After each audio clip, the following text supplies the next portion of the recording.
to you. Bienvenue les amis dans un nouvel épisode de La Cloche en compagnie de Ali de Catch Club, de Christophe de Ajus et des pops de Ali de Catch Club. Oh, bonjour. Ne nous filmez pas, mais filmez-nous, mais ne nous filmez pas, mais filmez-nous. Oui, non, oui. Oh, c'est un peu la définition de notre vie. Oui, non, oui, si. Mais non. Mais oui. Mais non. Mais si. D'accord. Oh oui. Bonjour Ali, bonjour à toutes, bonjour à tous. Bonjour à tous et à toutes, bonjour Christophe, bonjour les papes qui sont tellement célèbres qu'elles ont leur propre compte Twitter. Alors je veux immédiatement mettre fin aux rumeurs. Qui a créé ce compte? Je tiens à dire tout de suite... c'est pas nous. Je tiens à dire tout de suite en tout cas que c'est pas nous.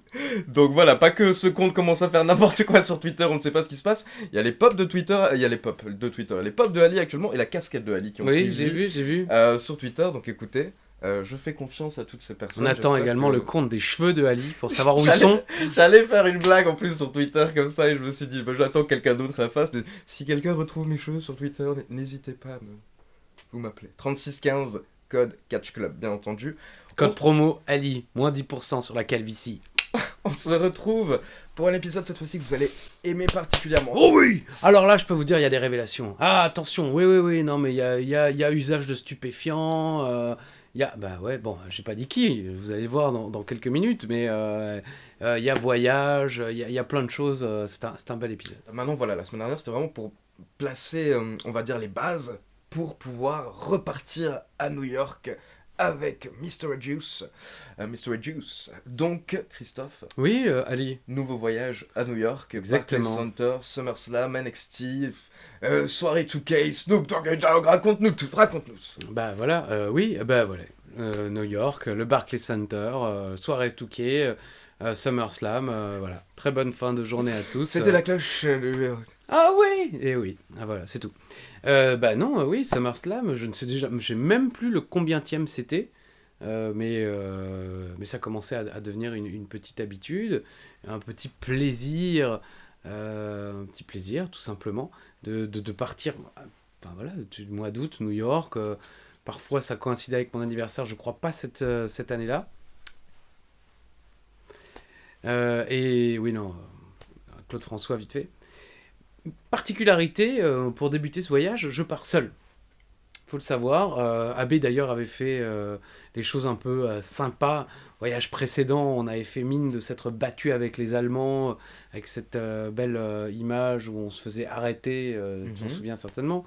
Là, Abbé avait fait un petit truc que je pouvais mettre autour de mon cou. Oui, Christophe Ajus, enfant isolé, en cas de problème, veuillez contacter AB1 ou Philippe Chiraud, parce qu'en fait, il s'avère que Philippe Chiraud était parti en amont, en vacances. Il s'était dit, mince, moi je pars 4 fois par an aux États-Unis, parce qu'en plus du catch, il partait pour la NASCAR, une fois ou deux. Et sa famille n'avait jamais pu y aller, ses enfants, sa femme. Donc cette année-là, il s'est dit, mince, maintenant je me prends 2 semaines avant, on va partir en famille, puis on va faire un petit road trip dans l'Est américain et tout. Donc c'est ce qu'il a fait. Donc cette année-là, moi je suis parti tout seul.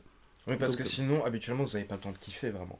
Ah bah non, carrément pas. Enfin si, je veux dire au niveau catch. Bien sûr que vous kiffez, mais voilà, on New York, visite pas. Non, on voit pas New York. Franchement, tout ce on qu'il y a à voir. rien en l'occurrence. Non, mais c'est vrai, on est allé. Là, on est donc en 2017. Depuis qu'on allait au SummerSlam, je pense qu'on n'est jamais allé à Manhattan encore à ce moment-là. Ouais, c'est On a déjà fait 2 fois, peut-être, ou 3, mais on n'est pas encore allé à Manhattan. On ira dans un voyage suivant avec notre ami caméraman, justement, filmer, faire quelques petites photos et tout ça pour les réseaux sociaux. Mais à ce moment-là, non. On arrive à Brooklyn, on est dans notre hôtel à quelques encavures du Barclays Center, et en fait, 4-5 rues maximum. Le reste, on voit rien du tout de New York. Et on n'en profite absolument pas. Mais là, en l'occurrence, pour Philippe, c'était plus aussi le côté que ses enfants voient les États-Unis, que sa femme aussi, qui voit Philippe partir tout le temps en voyage, puisse aussi un petit peu en profiter. Après, c'était quand même assez stressant et fatigant, parce que mine de rien, il y a le décalage horaire, il y a le côté tu voyages avec toute la famille et tout ça. En plus, le stress de savoir qu'à la fin, tu vas travailler. Donc, je sais que c'était pas non plus des vacances extrêmement reposantes pour Philippe, mais au moins il a pu faire ce voyage et Et c'est vrai que je les ai rejoints après. C'est vrai que c'est sympa de pouvoir emmener sa petite famille comme ça aux États-Unis. C'est pas tout le monde qui peut le faire. Donc voilà. Donc là, je suis parti tout seul. AB donc m'avait mis mon petit badge.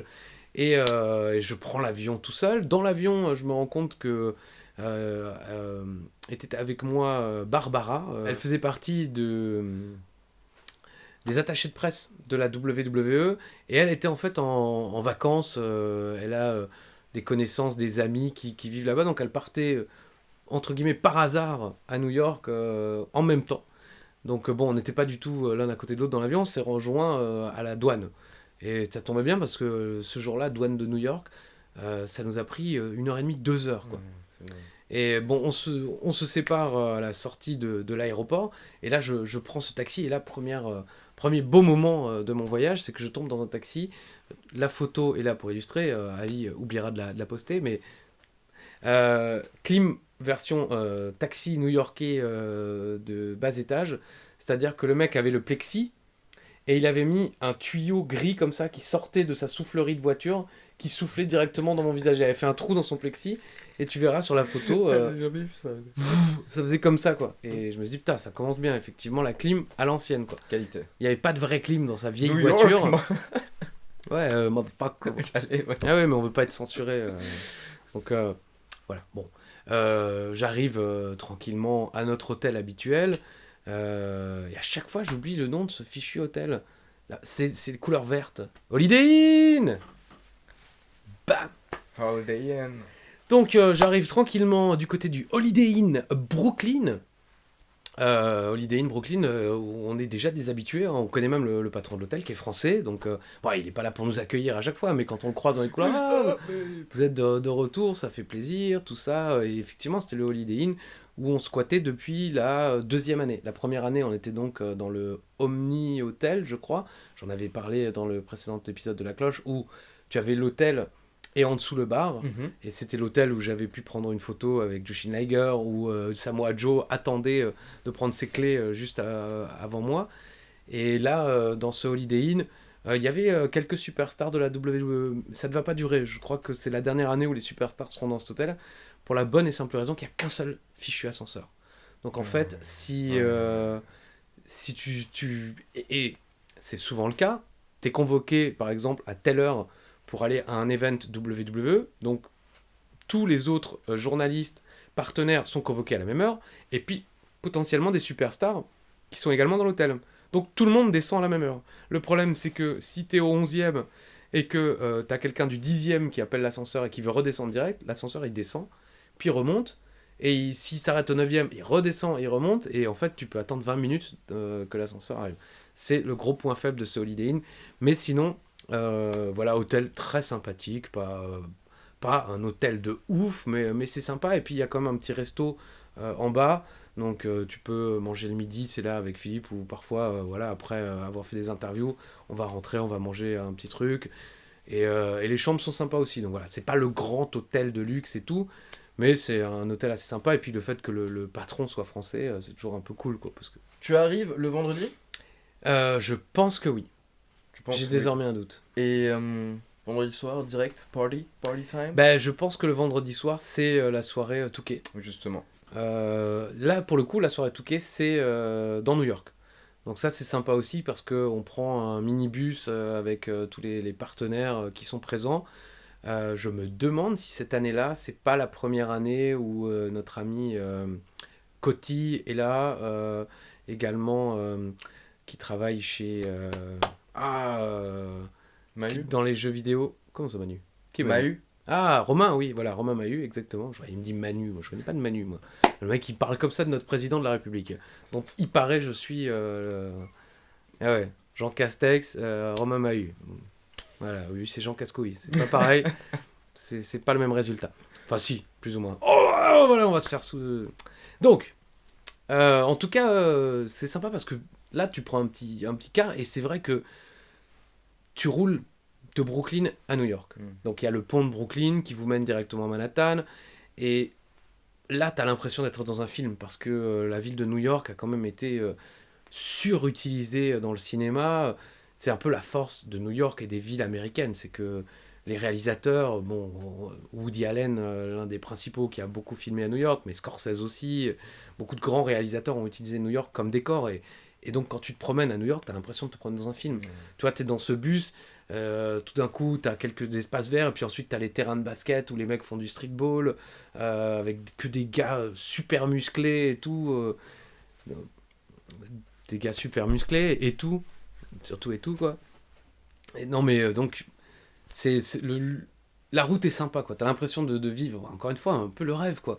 T'es à New York, c'est pas des vacances, t'es là, t'es payé, tu travailles. C'est un peu la classe, tu vois. Tu vas arriver dans une soirée où t'es invité. Donc, on arrive dans ce lieu où c'était pour WWE 2K18. Qui était la couverture, s'il te plaît? Ah, c'est Seth freaking Rollins. Ok, je crois même pas qu'il était là. Je me souviens pas. Bon, en tout cas, Seth Rollins était la couverture de ce jeu, mais je ne me souviens pas s'il était là. Mais il y avait pas mal de superstars quand même, dont Braun Strowman. Hein, c'est un peu... Je pense qu'aujourd'hui, on ferait pas pareil. Parce qu'à l'époque, tu vois, on n'y allait pas. Strowman était là pour répondre aux questions, mais il n'y avait pas du côté face-à-face, comme on aime bien avec Philippe, c'est plus 15 journalistes devant, comme vous le voyez dans la vidéo avec Braun Strowman, tout le monde est devant, et puis ça tire le micro, et puis « Ah là là, Braun, ça va ?» Oui. « Merci, Braun. » Ouais, ça va. Donc, on laissait un petit peu les choses se faire. On prenait des photos, on faisait quelques petites vidéos comme ça, c'est sympa, mais pas beaucoup plus. On voit débarquer Snoop, qui faisait, je crois, la bande originale du jeu, et qui débarque avec Sasha Banks. Et, sa cousine, on le rappelle. Oui, tout à fait. Et c'est là que Philippe se tape l'une de ses plus grandes hontes internationales avec cette vidéo. Il y a également des gardes du corps et Snoop Doggy Dogg.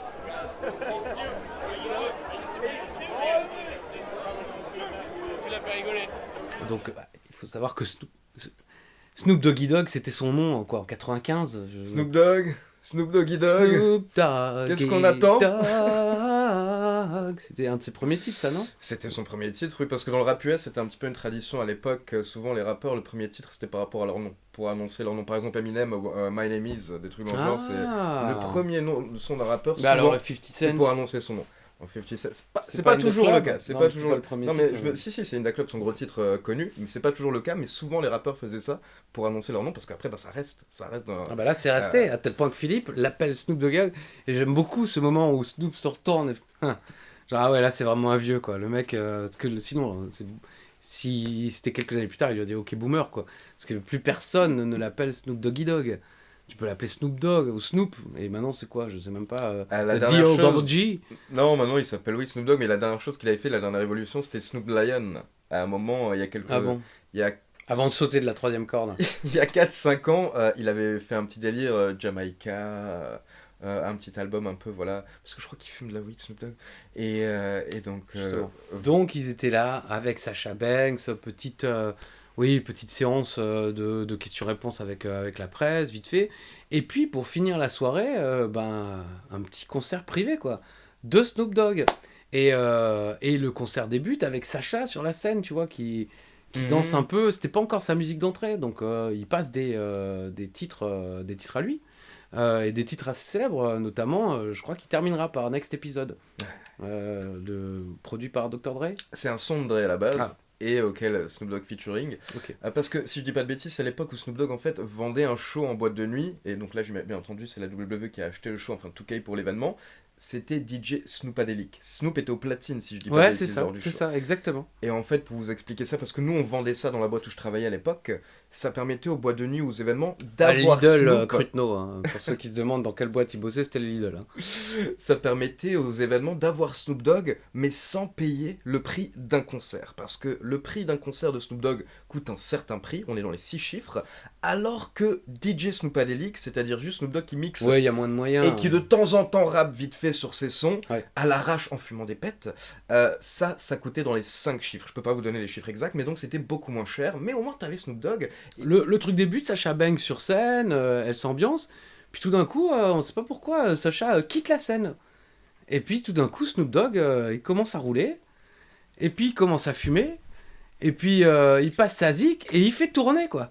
Donc t'as les gens qui étaient invités qui commencent prendre bon ni Philippe ni moi franchement si on l'avait fait je vous l'aurais dit mais non on était trop loin tout simplement non parce que franchement au moins une fois dans sa vie quoi C'est loin. je veux dire choper l'hépatite C de Snoop qui n'en rêve pas quoi c'est quand même donc Snoop Dogg et c'est après qu'on a compris pourquoi Sacha Banks n'était pas restée pendant tout le truc quoi. Elle pouvait pas s'afficher avec Bah ça. non, voilà, parce que les gens ont pris des photos quand même de Snoop en train de Bien fumer, mais sûr. t'as quand même certainement, et j'ai jamais vu sorti, mais si peut-être des gens sont spécialistes de recherche, mais tu dois avoir une photo de Snoop, un joint à la bouche, avec le logo Touquet et WWE, tu vois, derrière, parce qu'il y avait tout le côté promotionnel sur l'arrière de la scène, forcément, quoi. Mais c'était ouf de se dire, on est à un événement de WWE et Snoop Dogg fait tourner un joint, quoi. C'était dingue. Et puis en plus, bon, bah, next épisode, tout le monde connaît un minimum sans être fan de Snoop Dogg. Et évidemment, à la fin, smoke weed every day. Enfin, Nate Dogg. donc voilà, un moment assez hors du temps, en quelque sorte, parce qu'on s'attendait pas du tout déjà à avoir un concert privé de Snoop Dogg. Moi qui ne vais quasiment à jamais aucun concert, bah, je peux dire j'ai été à un concert de Snoop. Et j'ai vu Snoop Dogg faire tourner un joint dans des partenaires presse de la WWE, quoi. Et beaucoup étaient américains. Il y avait pas mal d'Européens, mais beaucoup d'Américains, et puis qui s'en foutaient un peu. Des mecs qui... Pas mal de gens aussi qui grattent des invites, qui s'en foutent, qui sont pas là pour le jeu, qui sont pas là pour le catch, qui s'en ont rien à faire des superstars présentes et qui viennent juste bouffer et boire. Et là, en l'occurrence, fumer. Mais... image quand même, souvent avec Philippe on a quand même vu Snoop Dogg faire tourner un joint dans une soirée Touquet WWE, c'est assez hallucinant je trouve. Enfin voilà, c'était ça l'usage de stupéfiants. Malheureusement ça s'arrête là. Hein. Malheureusement. Donc voilà, c'était une expérience assez surprenante. Mais ben voilà, la soirée se passe. Encore une fois, je pense que c'est... Mais c'était peut-être l'année précédente avec Goldberg. C'est l'année précédente où Goldberg était dans le jeu de la WWE. Bah oui, puisqu'il est déjà revenu et tout. Donc c'était pas la première de Romain Mahut. Mais c'était peut-être la première de Coty. Où Coty se fait rembarrer à la douane. Il m'avait raconté, oui, en tout cas, qu'il y avait eu quelques petites complications. Je crois que c'était cette année-là. Mais pas sûr à 100%. Mais bon, ben voilà. Mais c'était l'occasion aussi, dans ces moments-là, de retrouver, par exemple, Michele Posa, l'un des 2 commentateurs italiens qui travaillait pour Touquet Italie. Et qui était venu, parce que là, malheureusement, nos camarades italiens, que je salue, parce que je sais que Luca, parfois, j'allais dire Luca Toni, mais ça n'a rien à voir, hein, pas le joueur de foot. Non, Luca écoute parfois nos vidéos, hein, puisqu'il comprend un petit peu le français. Il n'était pas venu cette année-là, il n'y avait que Michele. Donc, ce genre de soirées permettent aussi de se retrouver avec les collègues internationaux qui sont présents. Ils ne sont pas forcément tous présents. Après, je connais aussi des journalistes allemands, donc en fait, ce genre de soirée, pour nous, c'est aussi l'occasion de taper la discute avec des collègues et des gens du business dans le reste de l'Europe. C'est pas forcément ça ne donne pas d'opportunité de travail, mais ça permet de garder une relation, d'avoir des nouvelles. Voilà. Petite soirée entreprise à New York. Oui, avec Snoop, quoi. c'est ça quoi. Voilà, à la base. C'est là que tu te dis, tu vis quand même on vit une belle vie. On vit une belle vie, parce qu'après, tu reprends le car, tu rentres tranquillement à ton hôtel, et puis le lendemain, voilà, on est samedi. Et le samedi, rendez-vous, je crois, au Sheraton. Il y en a peut-être 2 à Brooklyn, où justement, là, cette fois, nous étions partis sans caméraman. Et pour la première fois, au SummerSlam, et quelques officiels de la WWE nous avaient dit que c'était grâce à nous. Donc, bon, aucune raison de ne pas les croire, même si, bon, j'imagine que peut-être ils disent ça aux différents... Mais on n'était pas beaucoup, donc c'est possible. Qui vont faire une journée média pour SummerSlam. Une journée média pour SummerSlam, parce qu'avant, ça ne se faisait que pour WrestleMania. Et c'est pour ça qu'on allait à Raw, dans les vestiaires, pour faire des interviews. Mais ils s'étaient rendu compte, j'en avais déjà parlé, que c'était trop de bordel. Les catcheurs n'avaient pas le temps, les gens de la technique non plus, ça donnait pas ce que non plus AB voulait, donc ils avaient arrêté ça, et ils avaient proposé une journée média le samedi matin, dans cet hôtel, l'hôtel qui deviendra d'ailleurs l'hôtel des superstars ensuite. Et donc, on se retrouve donc dans une salle de bal, en quelque sorte, de meeting. Il y a des réunions qui se font, j'imagine, des pots d'entreprise également.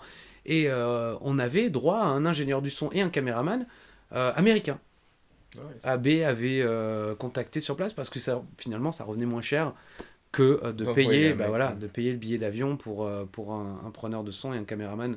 Donc, mais je crois que on le fera qu'une fois. Après, on reviendra au côté caméraman de chez nous parce que finalement, certes, ça coûte cher le billet d'avion, mais tu peux tourner plein de choses pendant le reste du week-end. Alors que là, on a pu tourner professionnellement, j'entends, parce qu'on a fait des trucs par téléphone que vous verrez au fil de l'épisode, mais là, on a pu tourner qu'une fois avec un caméraman. Donc forcément, le voyage est moins rentabilisé. Et on n'avait pas beaucoup de superstars, malheureusement, je me souviens pas de toutes les superstars présentes, mais je me souviens parfaitement de Dean Ambrose, où là, c'était la première fois qu'on l'avait, Philippe et moi. J'avais réussi, non, j'avais pu l'interviewer, et encore, c'était au tout début du Shield, lors d'un tapis rouge Hall of Fame, où je lui fais Mesdames et messieurs, nous sommes aujourd'hui avec le Lunatic Fringe, le fou furieux, enfin, je sais plus comment je l'avais traduit, Dean Ambrose. Et je lui mets le micro, et il me regarde, il fait genre, ouais, alors, y a pas de question, là, qu'est-ce que tu me veux là? Tu vois, alors moi, que, ouais, voilà, ouais, mais bon, moi je m'attendais, je le présente bien, et toi, que le mec il me dise, oh, belle présentation, ou juste, ouais, bah ouais, je suis là sur le tapis rouge. Et on sentait que Dean Ambrose, c'est pas la superstar habituelle, tu vois, c'est pas le mec qui va te faire son show, pas du tout. C'est le gars, il te regarde pas dans les yeux, il regarde par terre. Là, il était un petit peu plus loquace avec Philippe et moi, mais c'est clair que c'est pas non, la ça se superstar voit, la plus enjouée lorsqu'il fait des interviews. Mais c'était quand même sympa à faire. Et il y avait également nos amis de The Bar, Cesaro et Sheamus, à qui, à la fin, je demande Ah, les gars, vous pouvez pas nous faire vite fait un truc pour les réseaux sociaux, sur le téléphone, avec Philippe. Et c'est là qu'il y a cet échange où ils disent oui, retrouvez-nous sur AB1 demain pour le SummerSlam. Et moi, je veux juste rentrer en scène pour dire l'horaire. Et Cesaro qui me pousse comme une merde, quoi. Je m'éclate par terre. Enfin, c'est formidable. Merci Claudio. Mais voilà, une matinée interview avec, comme dit, un caméraman et un preneur de son américain. C'est toujours sympa parce que les mecs comprenaient rien. Mais à la fin, ils ont quand même pris le temps de nous dire les gars, vous êtes quand même, vous êtes assez ouf quand même, les gars. Nice. On comprend rien de ce que vous faites, mais il y a de l'énergie. Et ça nous plaît. Mais donc voilà. Et donc après, la journée se passe. Je pense qu'on était resté assez calme. Dans le sens où on était, je pense, rentré gentiment à l'hôtel, qui n'était pas très loin. Je pense qu'on est allé manger justement le midi à notre ancien hôtel, dans ce bar où j'avais pu échanger quelques verres avec Ric Flair. Le midi avec notamment Barbara qui faisait partie des attachés de presse de la WWE à l'époque, où on s'était dit allons déjeuner ensemble, parce que c'est vrai qu'elle était extrêmement sympa, et c'était elle qui justement nous avait pris le Uber par exemple pour WrestleMania de Paris, pour qu'on soit bien, elle prenait toujours soin de nous, donc c'était vraiment un plaisir de pouvoir déjeuner avec elle. Et donc voilà, on a déjeuné, et je pense qu'après on est allé se reposer tranquillement en prévision du soir. Pour NXT TakeOver. NXT TakeOver Brooklyn 3. Donc pour cette édition, on va revenir rapidement sur la carte, rappeler les résultats aux gens et en même temps, si jamais tu as des précisions. Donc d'abord pour les matchs préenregistrés pour la semaine suivante, on a Peyton Royce avec Billy Kay qui ont battu Sarah Logan. Pete Dunne et Wolfgang qui ont battu Mustache Mountain, donc de NXT UK à l'époque, Tyler Bate et Trent Seven. Puis on passe à la carte principale. J'ai l'impression que je n'étais pas là pour le pré-show. J'ai dû arriver, à mon avis, peut-être un petit peu en retard. Solo ou Je pense que j'étais solo, ouais. Solo. Effectivement. Andrade accompagné par Zayna qui bat Johnny Gargano. On peut imaginer que ça devait être un excellent match. Oui. Vu de catchers. Sanity, donc Alexander Wolf et Eric Young accompagnés par Killian Dane et Nikki Cross. Battent les Authors of Pain, Aka Merezar, accompagnés par Paul Ellering. Alistair Black contre Hideo Itami. Kenta, bien entendu, pour ceux qui suivent maintenant à New Japan. C'est fou parce que, comme dit, ouais, j'ai quasiment aucun souvenir du show. Mais c'est souvent le cas à NXT, hein, et à Brooklyn encore plus. Je me souviens de Asuka Ember Moon. Mais je me souviens pas vraiment des autres matchs. Ouais. Moi, je me rappelle aussi qu'Ember Moon m'avait vraiment impressionné sur le coup. Donc, Mais Asuka qui bat Ember Moon par soumission. Asuka toujours invaincue à ce moment-là. Elle est dans sa folie. Et puis après, oui, effectivement, le main event. Drew contre Bobby Roode, avec Drew qui devient champion à NXT. Ouais, je crois pas que ce soit le meilleur NXT Takeover de l'histoire. Non. En tout cas, c'est pas celui qui reste le plus dans les mémoires. à Brooklyn en plus, je veux dire, parce que évidemment d'autres depuis ont dépassé tous ceux d'avant, mais oui, c'était pas un show, mais bon, c'est toujours un plaisir d'être sur place. Ah, avec l'ambiance qu'il y a dans la salle, etc. Voilà, c'est toujours fou. gratuit. Bah non, mais c'est important quand même, je veux dire. C'est clair. On en parlait une fois avec Sean Yamaguchi, l'un des commentateurs japonais, qui était parti en vacances au Mexique avec sa famille. Et évidemment, Mexique, vas-y, on va avoir de la lucha libre. Et il s'est retrouvé complètement perdu, parce qu'il fallait faire la queue, acheter un billet. Et il me disait, moi, ça fait 50 ans que j'ai pas acheté un billet de catch, quoi. Parce qu'avant, il était photographe de bordering. Et puis sa famille est une famille extrêmement connue dans le catch japonais. Je vous en ai déjà parlé. Son frère était le manager de Kaentai. Plus ça allait, plus il me ramenait des photos de sa famille. Où donc t'as la maman sur le canapé familial à côté, André le Géant ou Antonio Inoki dans le salon familial, des choses comme ça. Enfin, ils accueillaient souvent les gaijin, c'est ça, les étrangers au Japon, chez eux, dans leur famille. Donc il a des archives de fou chez lui, quoi. Mais donc il se retrouve au Mexique et là il doit faire la queue. Putain, mais je sais pas, qu'est-ce que je prends comme place? Ringside par ringside, je sais pas moi. Combien ça coûte un truc de catch, quoi, je sais pas. Et effectivement, sans faire mon connard de bourgeois, mais c'est un peu pareil pour moi. Ça fait super longtemps que je n'ai pas dû acheter un billet pour aller me rendre à un show de catch, quoi. Et je vous rassure, vraiment, je sens mon privilège, quoi. Je me sens privilégié. Bah oui, parce que NXT TakeOver pour avoir assisté à 2 NXT TakeOver, je veux dire, rien que si tu vas aller tout en haut, la place va être au moins à environ $100. C'est vrai? Ah ouais, j'aurais pas pensé, quoi. 75 à $100 pour une place 3e gradin. Bon, c'est à peu près les places en général qu'on a, nous. Donc, Parce qu'ils te filent rare, ils filent pas des... J'en ai déjà parlé, c'est normal aussi, ils filent pas des très bonnes places. et encore, moi je me rappelle que j'avais vu les places que vous aviez à Raw par exemple, vous étiez pas tout en haut, tu Non, vois. à Raw, en général, on est mieux placé. Et ça, c'est des places, c'est des plusieurs centaines de dollars, hein, par exemple, aussi sur le côté, tu vois. Donc, ouais, non, c'est clair que quand t'as tous les shows gratuits, ça te fait une belle économie quand Ah même. bah dans oui, le mais c'est-à-dire week-end. que de toute façon, c'est ça, enfin, c'est ça qui est formidable, c'est que moi là-bas, je paie rien. Parce Bah que non, c'est t'es des... payé. Bah, c'est ça. Non, mais c'est des voyages d'entreprise, donc il faut comprendre qu'effectivement, les repas, il faut faire des notes de frais. Taxi, Uber, notes de frais. Et effectivement, on est payé pour travailler. Et en plus, c'est, je crois, dans les conventions collectives ou dans la loi, mais même les jours où on ne travaille pas, on doit être dédouané parce qu'on est loin de chez nous et on est en voyage d'affaires, donc. Et donc, on est payé. Bon, c'est pas, ça rend pas riche, mais c'est quand même, enfin, ça double le plaisir en quelque sorte, hein, parce qu'il y a le plaisir d'y être. Et puis en un week-end, souvent, ça nous permettait quand même de gagner, de faire un bon mois, quoi. On va pas perdre trop de temps sur NXT Sympa. TakeOver. Ouais, on va pas perdre trop de temps Non, sur mais Ajus. je pense que... Non, je veux dire sur NXT TakeOver. Non, bah vas-y. On peut passer à Oui, SummerSlam. franchement, moi, je ne regarde pas un souvenir Ouais. impérissable. Et en plus, c'est cette période, encore une fois, avec tout le respect que je dois à Robert. Robert, Oui, champion. Son règne, non. C'était pas... il y a le côté trop vétéran, en fait. Il connaît son métier, il sait ce qu'il faut faire, mais c'est pas ce qu'on attend d'NXT. NXT, on veut de l'indie, version WWE. Non, c'est clair. Et Robert Roode, c'est du... Enfin, le mec, il est déjà plus tout jeune, et puis il a du métier. Donc, l'assise mort. Donc, ça va pas être... en même temps, c'est pas son style, mais il y aura pas de topé, il y aura pas de folie. Il n'avait pas besoin d'être NXT, le type. En soi. C'est vrai.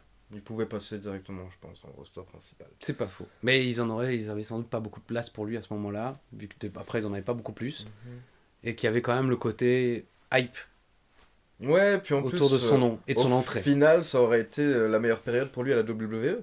Oui. Avec son entrée, etc. C'était le moment où il a reçu plus de pop, où tout le monde était derrière lui. Ça aurait duré quelques semaines dans le roster principal, mais après, rapidement, voilà. Les limites. Limite.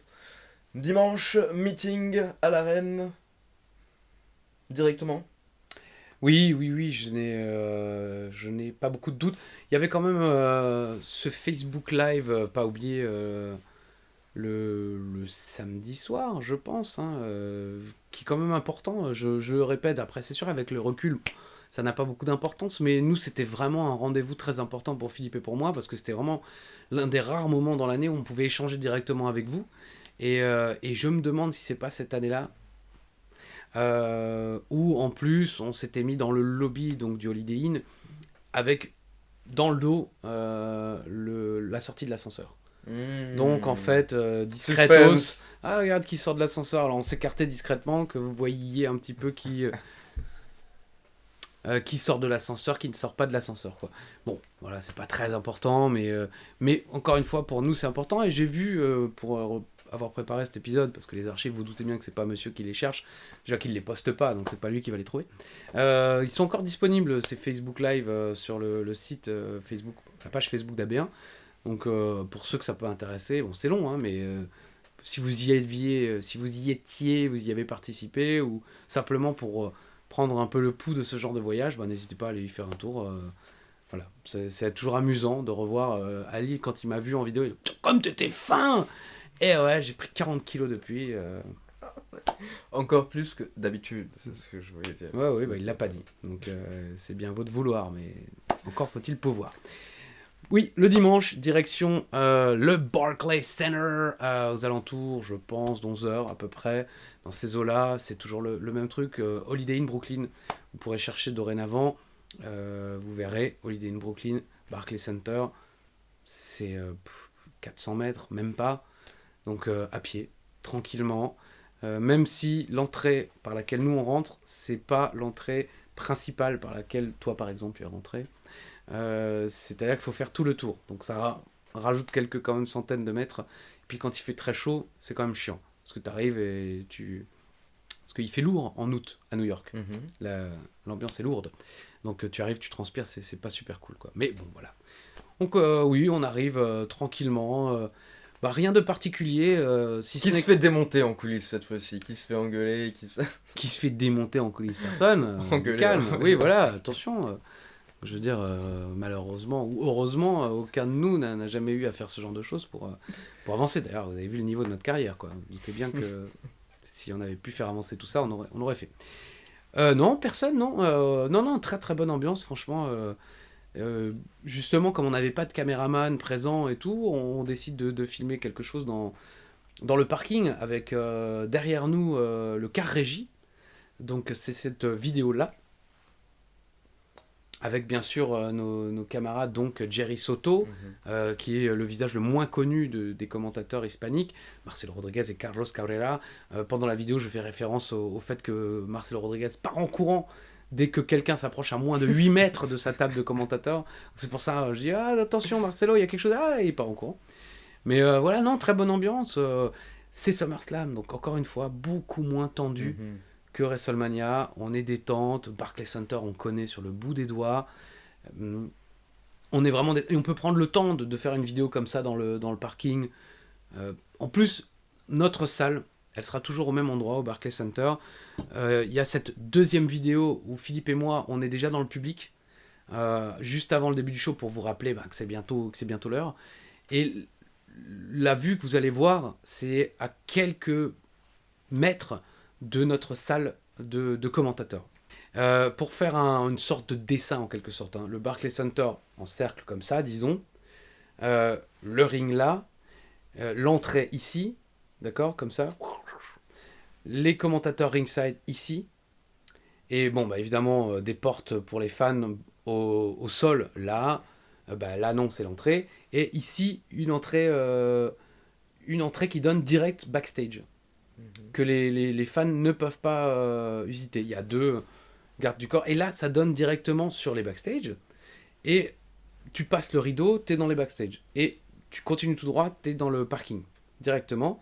Et si tu tournes direct à droite, tu es dans une salle, et qui sera toujours notre salle des commentateurs. Et également, par exemple, le lendemain à Raw, c'est la salle des extras. Donc on a les futurs adversaires de Braun Strowman, ou des choses comme ça, qui viennent... squatter là l'après-midi. Ils ont une toute petite salle dans la grande salle, qui n'est pas immense non plus, mais qui est un peu plus grande, où ils viennent et puis peuvent se changer, ce genre de choses. Donc, mais de mémoire, je me souviens pas forcément de grandes... tu vois, de mecs qui sont devenus célèbres après, tu vois, qu'on ait rencontrés. Voilà, je me souviens pas. Young Guns Wars, par exemple, n'a jamais été là quand nous on y était. Mais en fait, donc, on a cette... donc, encore une fois, l'entrée ici, la salle est ici, je décris super bien, je le sens. Et donc, on a juste à passer un rideau, et on est dans la salle. Ouais. Et donc c'est là qu'on peut faire cette vidéo avec Philippe que vous venez de voir. Et c'est par là aussi qu'on va rentrer pour rejoindre notre truc des commentateurs qui se trouve ici, quoi. Donc on a tout le Barclays Center à traverser au niveau du sol. Et c'est là où effectivement souvent Funaki se fait interpeller. Ah, Funaki et tout. Parce que voilà, c'est le mec le plus connu de tous les commentateurs. Mais donc voilà, on a le temps de faire cette petite vidéo avec nos camarades espagnols de tout à l'heure, enfin hispaniques. Cette vidéo avec Philippe pour vous dire que ça va bientôt commencer. Et puis après, bah, ça commence. Ça commence. Ça commence, donc avant de passer à la carte, on va juste repréciser quelques petits détails par rapport à ce qui se passe avant SummerSlam. On peut préciser qu'à la base, en fait, on devait avoir Bayley face à Alexa Bliss pour le titre féminin de Raw, mais Bayley se blesse juste avant le pay-per-view. Donc on a un match entre Sasha Banks et Nia Jax, sachant que c'est Nia Jax qui a blessé Bayley pour info. Sans commentaire. Ouais, voilà, allez, sans calmez-vous, commentaire. calmez-vous. Du calme. Donc derrière, on a Nia Jax contre Sasha Banks, et au final, c'est Banks qui remporte le match et qui devient nouvelle challengeuse numéro 1 au titre. On va également... Puisqu'on est dans les femmes, je voulais également préciser que Charlotte Flair n'est... Non, oh là là, oh là là. Faut savoir qu'on a coupé il y a quelques instants parce que sa caméra chauffe trop, mais lui il chauffe encore plus que sa caméra, quoi. C'est n'importe quoi. Tu te calmes. Charlotte Flair n'est pas là. Oui. Charlotte Flair n'est pas là. Ric Flair. Gros problème de santé à ce moment-là. Et tout le monde du catch et de l'univers de la WWE, du divertissement sportif en général, était inquiet pour le Nature Boy qui, je crois, avait fait un infarctus, si je ne me trompe pas, c'est ça, non? Il avait eu des problèmes... Un arrêt cardiaque, et ensuite coma, même. En tout cas, il était à l'hôpital, c'était grave. C'était grave, c'était tendu comme situation, je ne me rappelle plus des détails exacts, mais c'était l'un des passages les plus graves de Ric Flair à l'hôpital, parce que derrière, c'est justement là derrière qu'il va décider de se calmer, on va dire, sur J'ai l'alcool. l'impression qu'il a recommencé déjà. Bah, il a jamais arrêté, hein. Il a dit lui-même, c'est vrai qu'il l'a pas arrêté totalement, mais en tout cas, il s'est grandement calmé apparemment, parce que voilà, depuis, il est vraiment, je veux me concentrer sur ma famille, je veux profiter le plus longtemps possible de mes filles, de mes petits-enfants, etc. On lui souhaite, hein, bien entendu, Ric Flair, ça fait partie des plus grandes légendes. Quand un jour on perdra Ric Flair ou Hulk Hogan dans le monde du catch, ça va mettre une claque énorme. Encore plus Ric Flair, parce que Hulk Hogan maintenant, bon bah voilà, il y a ce qui est sorti. C'est vrai. L'opinion publique s'est un petit peu retournée contre lui, et à juste titre, parce que bon, c'est vrai qu'il a mal géré son truc non plus, quoi. Il aurait pu faire semblant de s'excuser, mais dire ouais, je m'excuse d'avoir été attrapé. C'est clair. C'est pas bon, bref. Ça n'a pas été bien reçu. Ric Flair, c'est bon. On sait tout ce qu'il a fait de mal dans sa vie, on connaît ses défauts. Je veux dire, même sur Disney+, ce documentaire magnifique que j'avais vu à l'époque, j'ai revu il y a pas longtemps pour le plaisir de le revoir. D'ailleurs, je fais une petite proposition comme ça en l'air. Dites-nous ce que vous en pensez, mais quand on sera arrivé bientôt, dans quelques semaines, mois au présent, on pourrait peut-être se faire aussi un épisode spécial docu. Tu vois, nos documentaires préférés, ou nos pires documentaires, ceux qui sont vraiment les plus pérables, ouais, je sais pas, jeune, du cookie. Non, mais ça pourrait être intéressant, parce qu'il y en a beaucoup, je pense que vous ne connaissez pas forcément. Il y en a un qui était très célèbre, les 1001 raisons d'être catcheur, ou tu sais, qui a beaucoup tourné à un moment. Il y a plein de documentaires qui ont été faits, il y en a des très célèbres et d'autres qui ont été un peu oubliés, mais qui étaient quand même pas mal. Donc ça pourrait être sympa qu'on fasse un épisode spécial. Dites-nous ce que vous en pensez. Je vous en prie, monsieur Ali. Oh oui! On n'a rien dit. Donc juste pour préciser quelques petits autres détails avant SummerSlam, on a Jinder Mahal qui avait battu, on se rappelle, Randy Orton lors d'un épisode dans ce fameux Punjabi Prison Match. Mais là, pour SummerSlam, Jinder Mahal dit « Je veux quelqu'un d'autre maintenant. Orton, je l'ai battu, c'est terminé, je veux passer à autre chose, je veux un autre adversaire. » Et là, on a John Cena qui fait son entrée. John Cena qui veut challenger Jinder Mahal à SummerSlam pour le titre, mais Daniel Bryan précise que John Cena devra mériter sa place, donc il va avoir un match pour être contender numéro 1, challenger numéro 1 face à l'un des matchs, Shinsuke. L'un des matchs les plus célèbres de ces dernières années à SmackDown, et la plus grande victoire de Shinsuke Nakamura, je pense, dans sa carrière, avec le Royal Rumble. Mais c'est vrai qu'on repense, quand on dit grande victoire Nakamura, on pense au Royal Rumble. Mais c'est vrai que cette victoire contre Cena à SmackDown, je m'en souviens comme si c'était hier, tant qu'il a failli le tuer. Exactement. Souplesse arrière, direct sur la nuque. C'était vraiment ouf à ce moment-là, parce qu'on s'imaginait pas, on espérait, on croisait les doigts, mais on n'imaginait pas que Nakamura puisse battre John Cena à SmackDown clean. Et c'est ce qui se passe, quoi. Et en plus, c'était un sacré match. Ce qui montre, encore une fois, et on le dit à chaque fois qu'on évoque John Cena, mais John Cena est un grand catcheur. Tu le mets face au Great Khali, le match, ça va. Tu le mets face à Nakamura, le match, ça va plus, mais normal. Nakamura, c'est quand même un petit peu mieux catché que le Great Khali. Mais le gars est capable de catcher contre tout le monde et de s'adapter contre tout le monde. Ouais, non, il s'adapte Ou parfaitement. s'adapter à tout le monde. Face à Nakamura, on a un très bon match. J'avais précisé justement lors de Money in the Bank, il y a un ou deux épisodes, que la WWE c'est quand même tout à l'époque encore pour protéger Nakamura. Notamment lors de Money in the Bank, il se fait attaquer en début de show, etc. pour qu'on explique sa défaite, on va dire, lors du match. Et là, on le sent, victoire face à Cena en main event de SmackDown, juste avant SummerSlam. Comme tu as dit, Nakamura a cette souplesse arrière où en fait le catcheur qui prend la souplesse est censé faire un tour entier sur son corps. Sauf que là, on va dire, voilà, peut-être que Cena et Nakamura, c'est leur premier match ensemble. Ils se connaissent pas encore, il n'y a pas tous les automatismes. Oui, puis Cena parle chinois, mais pas japonais. C'est totalement vrai. J'ai encore Quel- regardé cette vidéo il y a 1 ou 2 semaines juste pour le kiff. De Où- l'entendre parler. Où il arrive sur le podium et que la plupart des journalistes s'y attendent pas forcément, même si on savait qu'il prenait des cours. Et là, il commence à parler parfaitement mandarin. Ouais, parfaitement, le gars, bien Ah ouais. sûr. Pour nous, ça paraît parfait Ah, en voilà. tout cas. Et enfin, tu vois, non mais tu prends certaines personnes qui parlent anglais parfois qui sont en mode, tu vois, là, t'as John Cena qui nous lâche comme ça, mais devant les journalistes chinois qui sont, respect parce que c'est pas la langue la plus simple à apprendre, j'imagine. Bah oui, c'est ça, c'est qu'on n'a Sur aucune Terre. expérience, mais oui, Ah. elle ressemble en tout cas en rien à l'anglais, donc c'est sûr que ça doit être très compliqué. Donc Cena qui se prend cette souplesse arrière et qui fait pas un tour complet, donc il tombe méchamment, violemment sur la nuque. Derrière, Nakamura lui porte le Kinshasa. Il remporte le match pop énorme. Et moi, le moment que j'avais vraiment aimé, c'est que du coup, Nakamura il se lève. Et Nakamura, là, à ce moment-là, il. Ouais, il se dit putain, ça y est, j'ai Ah, gagné, mais ouais. je viens de perdre ma place. Exactement. Bon, il reste c'est à quelle heure le prochain pour Tokyo là? Parce que j'ai le temps de faire ma valise ou Eh oui, parce que t'as failli blesser Bah, la t'as- star, ah oui. la poule aux œufs d'or de la fédération. Donc là, Nakamura, il se lève et il se tourne vers Cena. Et ce qui est drôle, c'est que sur le replay qui est disponible sur le YouTube de la WWE, il montre Nakamura de dos, comme si il ne voulait pas montrer Nakamura qui prononce les mots. Parce qu'à l'époque, c'était bien montré, on voyait Nakamura qui à ce moment-là va vers John Cena et il lui dit « I'm sorry ». Il lui dit vraiment, il s'en fout qu'il y a la caméra qui filme ou quoi, il fait « I'm sorry ». Bah, après, ça peut rentrer dans le C'est vrai, kayfabe, dans c'est l'histoire. vrai. Je suis désolé, je me rends compte que, un peu comme dans les années 80, quelqu'un qui bat Hulk Hogan, C'est ou exactement Shawn ça. Michaels qui bat Ric Flair, il y a un côté... bien sûr que je me battais pour te battre, mais presque je suis désolé de t'avoir battu, parce que Exactement. tout le monde visiblement aurait voulu que ce soit toi. Quoi. Et là, t'as John Cena qui, grand prince, check Nakamura, il lui dit, là on peut bien lire sur ses lèvres, il fait Don't be sorry. Et derrière, j'ai l'impression qu'il lui dit You're the man. Maintenant, you're the man. Et il lève le bras de Nakamura. Ouais, franchement, encore une fois, ça c'est du très grand John Cena. Petite précision par rapport à ce match, derrière, Corbin attaque Nakamura. Et John Cena sauve Nakamura. Il fait passer Corbin à travers la table des commentateurs. Mais alors, je vois justement que je vois ses notes, hein, de loin. Je prépare Et que aussi. tu dis que Cena Corbin à SummerSlam. Spoiler, bon, c'est en plus c'est le match d'ouverture. Mais il y a encore la tentative d'utilisation de mallette. Oui, on est parce d'accord. que là, on est Parce que moi, je là, me on souviens est- pas de ça.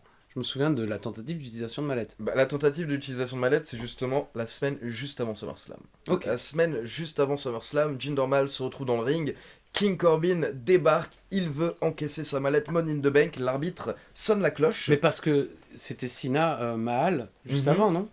Je me rappelle pas du match qu'il y avait juste avant. Parce que Cena est dans le coin. Mais Cena est au bord du ring. Cena est au bord du ring, ce qui fait que quand Corbin encaisse, Cena monte directement au bord du ring et il distrait King Corbin. Donc King Corbin va pousser Cena, il va lui mettre un coup de poing, mais là Jinder Mahal arrive par derrière, roll-up, même pas en cédant des cordes ou quoi que ce soit, roll-up, compte de 3 sur Corbin. C'est ce que je disais, je crois, dans l'épisode précédent. C'est à mon avis le début de la fin de la mallette. C'est la première fois, je pense, chez les hommes, que la mallette est aussi... Parce qu'on se souvient, John Cena est le premier à louper l'utilisation de la mallette, mais c'est dans une rivalité avec le Rock, avec CM Punk, avec le Big Show, je crois aussi, il me semble. En tout cas, bon, il y a le Rock qui arrive et c'est là que Punk fait son heel turn. En tout cas, voilà, je pense que Corbin, c'est le début de ce qu'on va voir ensuite, là. Même si le Miz devient champion, mais 3 semaines après, il perd contre Bad Bunny à WrestleMania. Bah disons que là ça lui a vraiment servi à rien quoi, sur le coup c'est clair. Corbin ça, ouais. Ou à Miz. À Corbin. Non. Mise au moins il est devenu champion derrière, c'est toujours ça fait plaisir. Oui, et à Corbin, bah, ça servait à rien, si ce n'est à avoir de quoi se moquer de lui pendant des semaines. Ouais. On le verra quelques mois plus tard en France, où avec Philippe, on va lui offrir... Brillante idée de Philippe d'ailleurs, un GPS pour que s'il perd ses affaires, normalement vous l'attachez à une clé, si tu perds ta clé tu peux savoir où elle est. Là c'était Philippe qui avait eu l'idée, il s'est dit tiens ouais je sais que ça existe, et Corbin avait joué le jeu, et super drôle, mais ça l'avait bien fait marrer, il l'avait gardé. Alors que Natalia, elle avait faire une poupée de chat, parce que madame est amoureuse des chats, mais rien à carrer. Alors qu'elle est vraiment super sympa d'habitude, Natalia, mais là, rien à carrer. Je balance, rien à faire, Natalia. Ma cash. On précise justement par Oui, on rapport n'arrête pas de préciser. à Kevin Owens et AJ Styles. Donc on l'avait expliqué lors du dernier épisode, AJ Styles avait remporté le titre US lors d'un show non télévisé au Madison Square Garden pour le reperdre directement ensuite à Battleground face à Kevin Owens. Là, après Battleground, on a Kevin Owens qui est champion, AJ Styles qui demande son rematch, mais Chris Jericho, qui avait perdu le titre quelques mois auparavant et qui doit encore recevoir également un rematch. Donc on a un Jericho face à Styles, face à Kevin Owens, et là, AJ Styles remporte le titre en effectuant le tombé sur Jericho. Donc toujours ce qui est très énervant pour le champion, il perd le titre sans avoir perdu le match, ce qui fait que donc à SummerSlam, on va avoir Owens contre Styles, et petite particularité, pour éviter toute intervention ou quoi que ce soit, Shane McMahon va être l'arbitre du match lors de AJ Styles contre Kevin Owens. Sinon, on peut également préciser que Rusev va lancer un Open Challenge pour SummerSlam et que c'est Randy Orton qui va l'accepter. Voilà, ça je m'en souviens pas du tout. Et sinon, on a Big Cass et Enzo qui sont en rivalité à ce moment-là, comme vous le savez. Big Show qui s'est intégré également un petit peu dans la rivalité. Ce qui fait que Big Cass va demander un match face à Big Show à SummerSlam. Et Big Cass va demander au General Manager de Raw à ce que Enzo soit banni de l'arène. Il veut même que Enzo soit banni de l'État.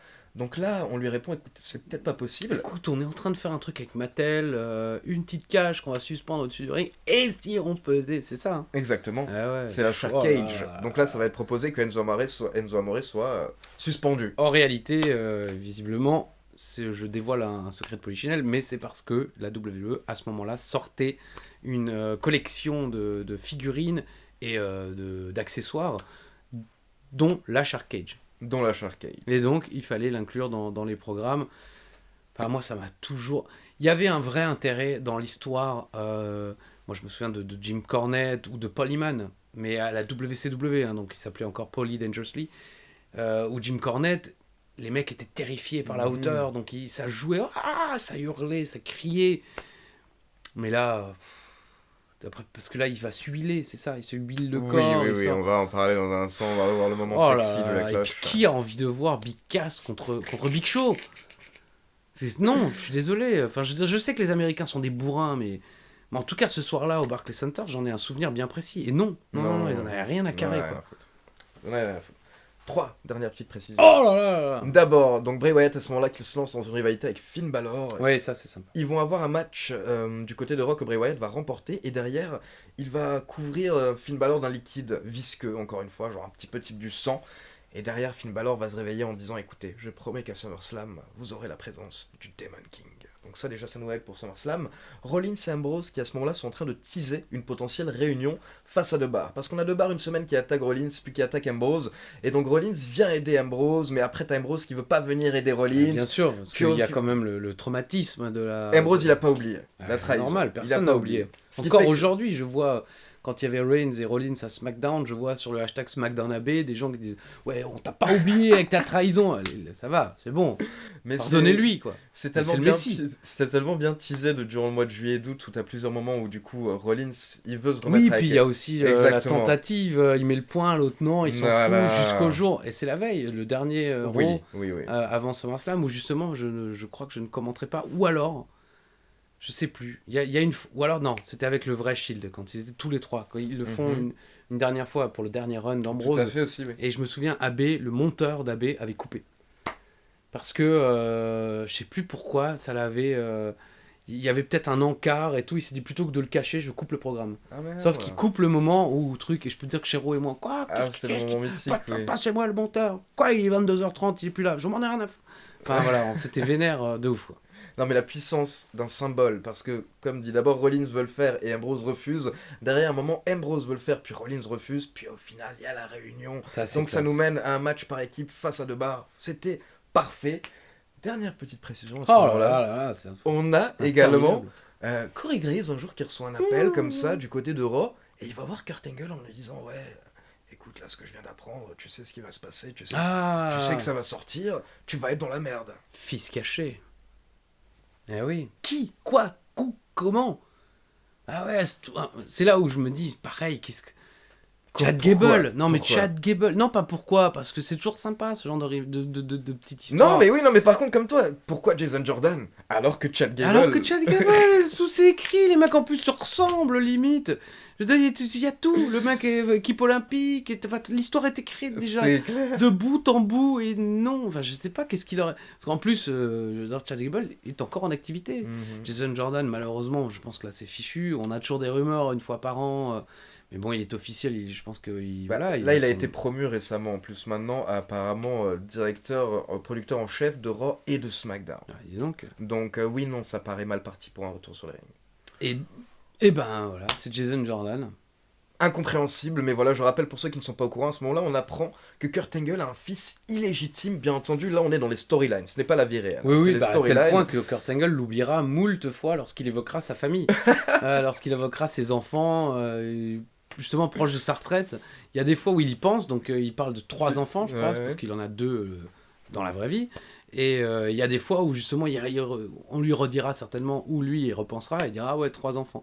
Mais Donc voilà, Jason Jordan, annoncé comme le fils de Kurt Angle, derrière il est drafté à Raw, et à ce moment-là, la première rivalité qu'il a c'est avec The Miz, parce que The Miz lui propose de rejoindre le Miz Tourage, mais Jordan refuse, et donc derrière ils partent en rivalité. C'est bon, j'ai tout précisé, on peut partir sur bah, salut. la carte de Ah, en plus 13 matchs quoi. SummerSlam, 13 matchs. En Il va tout. falloir bim bim bim. Bon, de toute Ouais. façon, le pré-show, le kick-off, il n'y a pas grand-chose à dire. D'abord, Bah quand même. on a justement The Miz et le Miz Tourage contre Jason Jordan qui à ce moment-là s'est fait aider par les Hardys dans cette rivalité. Donc quand même beaucoup... Enfin, en général, derrière, lors de ce kick-off, il y a d'énormes noms qui se retrouvent dans Mais le c'est kick-off de incroyable. SummerSlam. Bah, je me souvenais absolument pas de ce match et tu te dis putain c'est dingue. Ouais. Les Hardy Boys dans le match d'ouverture. Alors ça a dû avoir une pop de ouf, mais c'est fou quoi. En plus le kick-off a dû être très très long. Je pense qu'il devait durer 2 heures parce Oui, que j'imagine. ce match-là 11 minutes, le match suivant presque 12 et le troisième match du kick-off 20 minutes quasiment. Donc The Miz et le Miz Tourage qui battent Hardy Boys et Jason Jordan. exactement, avec The Miz qui porte Ouais. son Skull Crushing Finale à Jason Jordan. Derrière, on a Neville qui récupère le titre Cruiserweight, car pour info, quelques semaines auparavant, Akira Tozawa était devenu champion lors d'un épisode de Raw. Mais Neville qui récupère son titre avec le Red Arrow. Et le troisième match du kick-off, un C'est le match de la excellent soirée. tag team match. Avant le main event. Bon, certains diront que c'est le main event parce que c'est vrai qu'il est extrêmement explosif, mais moi je me souviens sur place, limite ce match-là a tué la soirée. Parce qu'en sortant de ça, il y a plus rien. C'est le kick-off. quoi. Pendant tout le show, bah ouais c'est ça aussi. Mais ouais, moi je me souviens vraiment parce qu'à ce moment-là on nous met, tu vois les 2 premiers matchs on les suit. Pas trop, parce qu'on est dans notre salle, on n'a pas d'écran de contrôle. Donc on n'a pas l'écran de télé, on ne sait pas ce qui se passe, ce qui se dit, ce qui se vit. Et puis il y a quand même le côté, bon on va rentrer en scène. Mhm. Chéro, il traduisait toujours le clip du début de show. Donc il y a ce côté-là, est-ce que j'ai bien traduit, on vérifie, tout ça. Et puis il y a le côté un petit peu, on se met en condition pour aller travailler, tu vois, moi... c'est pas dans ma nature d'être comme quand je commente. Donc j'ai besoin un minimum de me mettre en condition. Donc à la fois psychologiquement et puis au niveau de l'état d'esprit, même de mon corps, de ma respiration, de mon débit. Je parle pas du tout comme ça dans la vraie vie. Même là, je parle plus vite que je ne parle dans la vraie vie. Bref. Donc on suit pas du tout les 2 précédents matchs. Mais on nous met, je pense, à notre table avant le Uso New Day. Et on suit ce match à notre table. Et là... énorme claque quoi. Donc énorme match par équipe et les Usos qui récupèrent les titres par équipe avec un double Samoan Splash à la fin du match. On peut passer à la carte principale, mais bon, après la WWE fait tout pour bien lancer également la carte principale. Oui, bah le match d'ouverture en plus, il y a un côté John Cena, le mec est dans les main events et dans les matchs d'ouverture. Mais, pardon, je viens de mettre un coup de pied dans le micro, pardon à vos oreilles. Mais en tout cas, je vous invite vraiment à aller voir ce Uso New Day dans le pré-show de ce SummerSlam, parce que vraiment, c'est un des bons matchs oubliés de cette grande rivalité qui dure sur une décennie entre les Uso et New Day. Et donc oui, match d'ouverture, Baron Corbin qui vient de perdre sa mallette à cause de John Cena contre John Cena dans le premier match de ce SummerSlam. Là, le public est encore chaud. Ouais. Après, j'ai l'impression que on va vraiment être... j'ai l'impression que le Barclays Center est un peu blasé de la vie. Ils ont vu trop de takeover, ils ont vu trop de SummerSlam, ils sont plus si chauds que ça quoi. Ensuite, oui, donc en tout cas, pour préciser, John Cena qui remporte bien entendu le match avec un AA Bah, bien contre entendu, King Corbin. non, je suis désolé. Bah, oui, Baron c'est- encore à ce moment-là, il n'avait pas encore gagné le King of the Ring. Non, mais il lui fait perdre la mallette. Tu te dis, enfin, il y a 2 semaines de ça, King Corbin il était au sommet du monde. Hein. Il Mhm. allait devenir champion du monde, tout allait bien pour lui. En 2 semaines, il se fait fumer sa mallette et ridiculiser par Cena. Tu te dis que peut-être, en plus, Cena est déjà un part-timer à ce Non, moment-là. c'est clair. Donc il aurait tu te dis- pu. Alors, les adorateurs de Cena vont dire ouais, à chaque fois qu'il y a un match de Cena, vous dites qu'il devrait perdre WrestleMania 30, si, ça. Oui, mais en même temps, ça, à un moment ou un autre, il serait bien que ça se passe comme ça, quoi.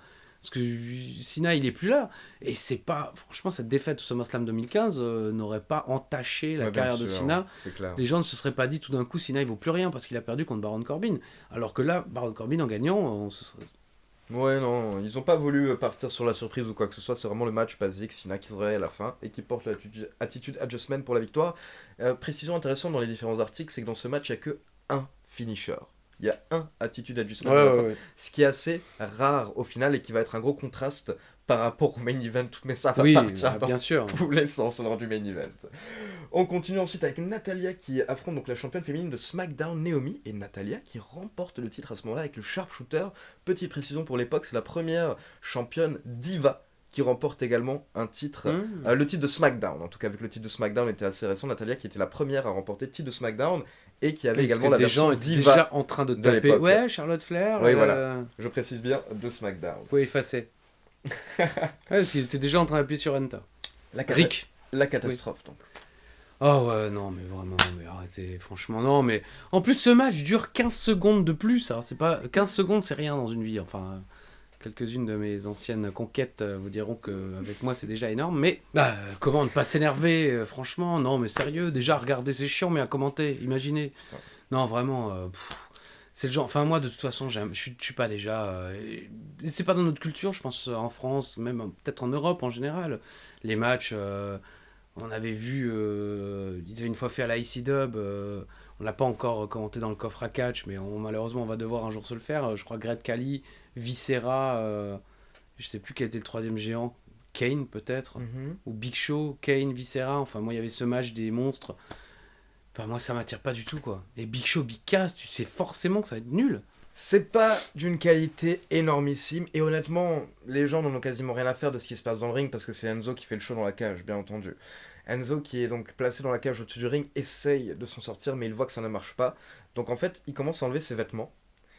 Il sort une bouteille d'huile et il commence voilà, à se huiler le corps et donc petit à petit, il arrive à passer son corps à travers la cage. Mais là, une fois qu'il est de l'autre côté, il est toujours en hauteur. Et il se rend compte qu'en fait, il est dans la merde. Parce qu'il doit descendre dans le ring, et peu importe la manière dont il va sauter, bah Big Cass va l'accueillir d'une manière ou d'une autre. Donc là, Enzo, il commence à descendre petit à petit, et dès qu'il touche le sol, Big Cass l'accueille avec un Big Boot. Voilà. Non mais ça sert... Enfin voilà, c'est inutile. C'est... Cette rivalité, cette équipe, ils avaient quelque chose, mais à partir du moment où tu les sépares, ils servent plus à rien. Les deux ne servent plus à rien. Big Cass avait peut-être un physique pour réussir quelque chose. Enzo avait peut-être la bouche pour réussir quelque chose. Mais à tous les deux, il manquait quelque chose afin de réussir vraiment en solo. Enfin, c'est mon point de vue. Il y a peut-être des fans de Enzo qui vont me dire bah non, justement, à 205 Live, ça aurait pu donner quelque chose de bien. Peut-être. Et pareil avec Big Cass, il avait peut-être le bagou nécessaire, mais moi, à partir du moment où ils s'étaient séparés, à partir du moment où ils sont en rivalité, puis tu mets le Big Show dedans. Je comprends l'histoire, c'est cool le Big Show, il aide le petit, ça fait... mais ouais, non. Enzo, à ce moment-là, Non. lors de son entrée ce soir-là, il a encore la foule avec lui quand il fait My Name is blabla et tout. My name is... Mais tu My name commences is à what? sentir que My c'est name la... Tu commences à sentir que c'est la descente pour Enzo.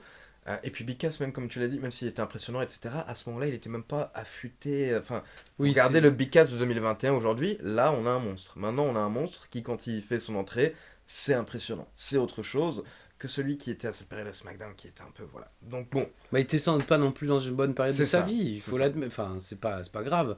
Je pense qu'il se séparait peut-être aussi avec Carmella, je crois. Enfin bon. Après, ça, je peux comprendre. Je veux dire, qui suis-je pour juger quelqu'un qui se laisse aller physiquement bon, après, moi, c'est pas mon métier de me retrouver en slip au Barclays Center. Même si ça m'est arrivé, parce qu'il faut bien à un moment changer de vêtements. Mais bon, bref. Non, ouais, non. c'est la fin pour les deux, Ouais, petit à petit, ouais. lors des prochains mois. On enchaîne avec donc cet Open Challenge qui avait été accepté par Randy Orton. Randy Orton qui se fait attaquer par Rusev lors de son entrée. Donc Orton qui galère à monter sur le ring, l'arbitre qui lui demande est-ce que t'es sûr que tu veux Est-ce que t'es commencer sûr? Est-ce que t'es sûr que tu veux commencer le match? Randy Orton dit ouais vas-y, sonne la cloche. L'arbitre qui sonne la cloche. La Rusev court directement vers Randy Orton qui est dans le coin. Randy Orton esquive. RKO. Victoire. Normalement c'est 10 secondes. Qu'est-ce qu'il dit sur Wiki? 10 secondes. Et c'est bien marqué. 10 secondes. Oh, qu'il a Alsacien quand même. 10 secondes pour 10 secondes. victoire de Randy Orton. Pop énormissime. Ça suffisait. Le public était content. Franchement. Oui, alors bon, après, justement, moi j'aurais préféré qu'il nous fasse ça avec Big Cass Big Show, quoi. Merde, 10 secondes, ça m'allait aussi, hein. Mais bon, bah, Orton, ok, 10 secondes, allons-y. On dit Big Cass, bien entendu, qui remporte le match précédent en portant 2 big boots, puis son. Alors, comment s'appelait le coup de coude de Big Cass? The Empire. Empire Elbow, exactement, le Parce Empire que- Elbow. Il faut savoir que l'État de New York est. Je le laisse boire. Il faut savoir que l'État de New York est appelé. Ah, mais il ne le sait pas. Pourtant, tu aimes le hip-hop. Et vous connaissez tous l'Empire State Building. Mhm. Et ben, l'État de New York, c'est The Empire State. L'État de Ah, l'Empire. ok, ouais, non, je savais Et pas. d'où Empire State of Mind. Enfin voilà, en tout cas, le nom, c'est pour ça, l'Empire State Building, et sur toutes les plaques de l'État de New York, il y a écrit en dessous Empire State. Ah, je savais pas du tout. non, C'est l'État de vrai. l'Empire. Bonne, Bah, je ne le savais pas avant de me rendre en État de New York tous les ans. Ok, bah merci pour la précision. On enchaîne avec le match pour le titre féminin, cette fois-ci de Raw. Comme je dis, Sasha De Banks. Raw. De Raw. Sasha Banks qui remplace au final Bayley. Et Sasha Banks qui bat Alexa Bliss avec le Bank Statement pour récupérer le titre féminin. On connaît Sasha Banks. On connaît Sasha Banks. Elle refuse de fumer les ouinges. Ça va pas durer. Elle fume pas la beurre. Ça va pas durer très longtemps. Comment dire, son règne, comme ses règnes précédents, ça fait partie de ses règnes qui vont être assez courts. Bah, elle aura des règnes très très courts. Je m'étais trompé la dernière fois et beaucoup m'avaient fait remarquer, mais non, c'est pas 13 jours. C'est plus, Mhm. évidemment. Mais oui, avant son règne interrompu par Bianca Belair à WrestleMania, elle n'avait eu des règnes que très courts. Celui-ci, bien sûr, en fera partie. Le démon Finn Balor contre Bray Wyatt. 10 minutes de match, mais au final, ce qui compte, c'est les entrées, encore une fois. Ce sont les entrées. Oui, mais c'est pareil. Après, c'est un peu le problème de Bray Wyatt. Il fait partie aussi de ces catcheurs. L'entrée est incroyable, mais une fois que le match commence, ça dépend vraiment de l'adversaire. Et là, étonnamment, j'avais l'impression que ça n'avait pas trop matché avec Finn Balor. C'est pas. C'est moins. Bah, je pense qu'on avait tous voilà, de grosses attentes. On avait placé nos attentes assez haut. Et ouais, c'est peut-être pas aussi fou que ce qu'on attendait, mais les entrées. Voilà, Bray Wyatt avec toutes les Firefly dans le stade, puis Finn Balor qui Dans vient la salle. Dans la, Les non, Center, non, c'est pas dans si la grand. salle, bien entendu, oui. Finn Balor qui vient en rampant, tout ça. Enfin, j'ai regardé l'entrée de Finn Balor juste avant et c'est vrai que je me suis répété. C'est pas normal que dans une fédération comme la WWE, le Demon King ne soit pas utilisé au moins une fois par an ces dernières années. Je trouve ça quand même très étonnant.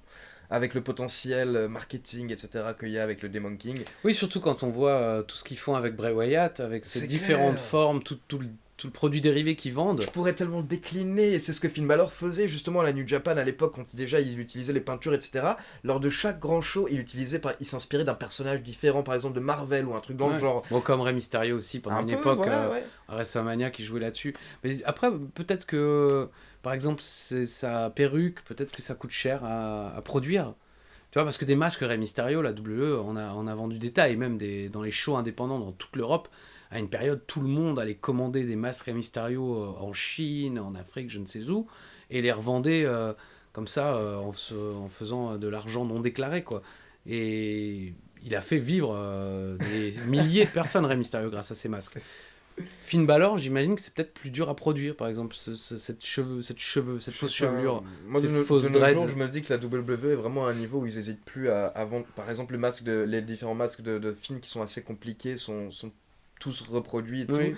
Et en plus, la WWE n'hésite pas de nos jours à vendre des produits très très chers. Même Oui, si parfois c'est c'est vrai. des Bah choses ouais, très compliquées. ma ceinture Randy Savage, je peux vous en parler. Ils les vendent et les vendent très cher. La ceinture de Brian était à plus de 1000 $, je me rappelle, les premières versions, là, celle C'est qui vrai que, était. elle était classe en même temps. Elle était classe, bien entendu, celle qui était faite qu'à partir de matériaux recyclables, etc.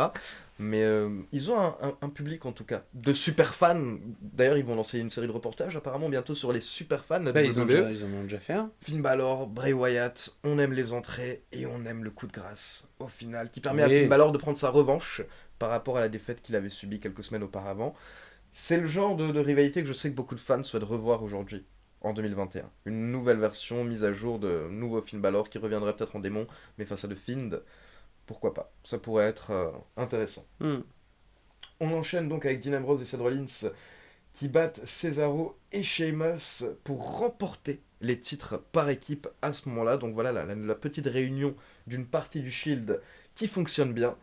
AJ Styles qui conserve le titre. Je voulais quand même. Vas-y, Gros vas-y, match, vas-y. non, parce qu'il est super long. Gros match par équipe. Un peu lent, je trouve, à se mettre en place, dans mon souvenir en tout cas, mais la fin du match est assez folle. Et on voit quand même tout le talent de Cesaro et Sheamus qui là avaient vraiment trouvé un vrai rythme en tant que tag team. Non, je crois que c'est un des rares matchs de ce SummerSlam où on peut se dire allons le revoir. Avec le main event et ce match Uso New Day, mais les autres, bon, c'est un peu plus anecdotique, quoi. Finish avec Seth Rollins qui porte, j'aimais beaucoup sa petite, il le fait plus beaucoup actuellement, mais il part en position de Rainmaker, tu sais, quand il tient le poignet de son adversaire, il le tourne, et là, au lieu de lui mettre la corde à linge comme Okada, à la Coup de place, genou. le coup de genou. Qui pète le nez à Cena. Ouais, le ripcord knee, ils appellent ça, et franchement, ça c'est une prise qui est pas mal du tout, mais il le fait moins maintenant. Donc, Seth Rollins qui porte la prise derrière Dirty Deeds de Ambrose pour la victoire. AJ Styles contre Kevin Owens, AJ Styles qui conserve le titre, mais il galère. À la fin, il est obligé d'enchaîner toutes ces grosses prises. On a, donc que je ne dis, oui, on a le pelé kick, on a le phénoménal forearm, puis le Styles Clash. Il doit tout enchaîner pour pouvoir conserver le titre US. Dans mes souvenirs, le public est pas fou pendant ce match non plus. Non, c'est assez calme. C'est vraiment, ça m'a marqué quand on l'a recommandé pour l'équipe. C'est ce que je disais tout à l'heure, j'ai l'impression que la foule de New York est blasée, quoi. C'est en même temps, ils ont eu quand même pas mal de shows au Barclays Center. C'est possible que ce soit souvent le même public. Et ouais, c'est surprenant. J'ai vraiment l'impression que ouais, les gens sont blasés, qu'ils en ont trop vu. C'est assez calme lors de ce match, alors que c'est clair que c'est quand même AJ Styles, Kevin Owens, c'est pas mal. Là, c'est un match que jamais tu n'imaginais. La voir. WWE. Oui, même s'ils sont déjà là depuis quelques temps tous les deux, mais C'est sûr. c'est quelque chose de surprenant. Et bon, après le semi-main event. Jinder Mahal contre Shinsuke Nakamura, à ce moment-là, c'est toujours le même schéma pour Jinder. Et c'est ce dont certains fans s'étaient plaints à l'époque. Mais voilà, ça fonctionnait pour lui, la WWE avait gardé ce schéma.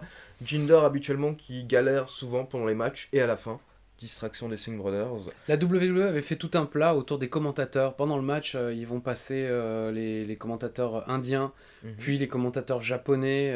Ils vont souvent les mettre à l'antenne pour Ok. voir comment les Ah, commentateurs la- vivent le show. Ok. Et je me souviens que ça avait été en coulisses comment dire une raison de stress, notamment pour les Indiens, parce que bon, bah, Funaki et Shan Yamaguchi, bon, ils sont tous les deux dans le business depuis de nombreuses années, mais du côté des Indiens, je vous en ai déjà parlé, l'un d'eux est un acteur de Bollywood. Son collègue, il me semble que là, il avait changé, mais je suis pas sûr.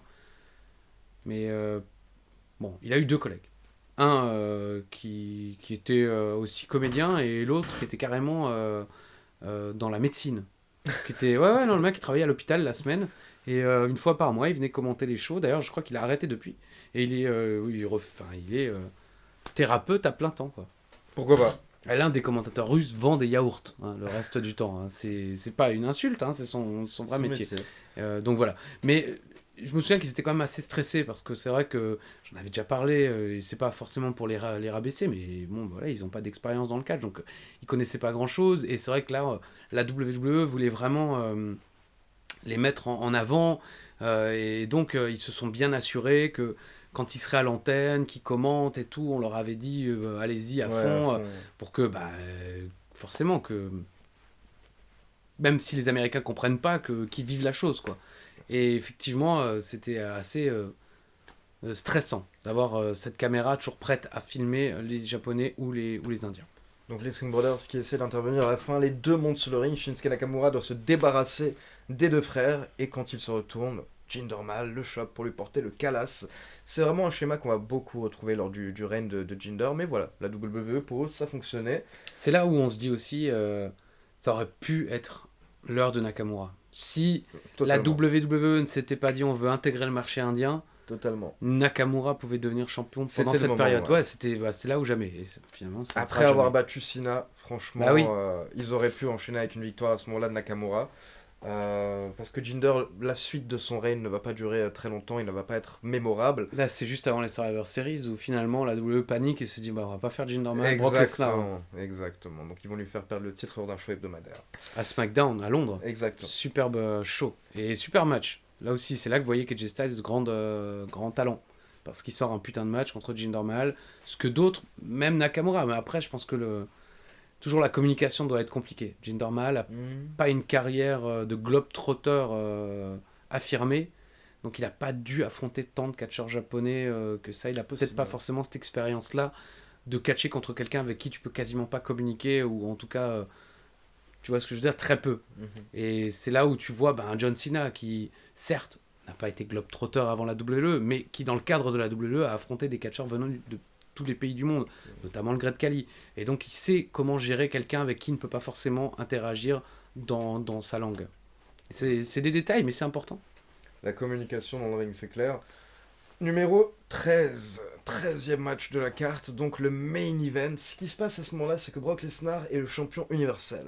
Roman Reigns et Samoa Joe, tous les deux voulaient être challenger numéro 1. Ils s'affrontaient quelques semaines auparavant lors de Raw, et leur match a été interrompu par Strowman, car Strowman veut également sa chance pour le titre. Donc au bout d'un moment, les officiels ont dit, écoutez, on va faire un match à 4. Oui, Paul Heyman parlait d'un complot pour faire perdre le titre à Lesnar. C'est ce qu'ils ont monté, c'était l'histoire qui montait. Ce qui fait que justement, si Lesnar perd le match, il a annoncé qu'il quitte la WWE. Effectivement. À ce moment-là, en plus, je crois qu'il y avait encore une fois des rumeurs avec l'UFC, etc. Donc il joue toujours un petit peu Bien sur ça. sûr, le mec, je pense 3 heures avant SummerSlam, il re-signe un contrat à 30 millions. C'est ça. Mais ouais, c'est vrai, je me souviens. En tout cas, Lesnar se fait démolir dès le début du match. Ce qui se passe, c'est que tout le monde se lie contre lui. Roman Reigns lui porte un spear à travers les barrières. Puis Strowman prend Lesnar, il le passe, parce qu'il y a 3 tables des commentateurs au bord du ring. Tout à fait, il y a les Allemands, il y a les Hispaniques et les Américains. Donc il fait un power slam à Lesnar, Strowman fait un power slam à Lesnar à travers la première table des commentateurs. Ensuite, il lui fait un nouveau power slam à travers la 2e table des commentateurs. Puis il renverse la 3e table. Oui, il l'ensevelit, il l'entable en quelque sorte. Il l'entable, ce qui fait que derrière, en fait, les médecins arrivent, etc. Et Lesnar est ramené. Et à ce moment-là, tout le monde se dit c'est bon, nouveau champion. Enfin, le titre va être libéré et c'est obligé, il est plus là. Il est plus là. Donc forcément, Reigns, Joe ou Strowman, faites vos jeux, l'histoire va s'écrire ce soir, c'est sûr. Donc Lesnar qui part en coulisses pendant quelques minutes, à ce moment-là, c'est la guerre entre Strowman, Joe et Reigns.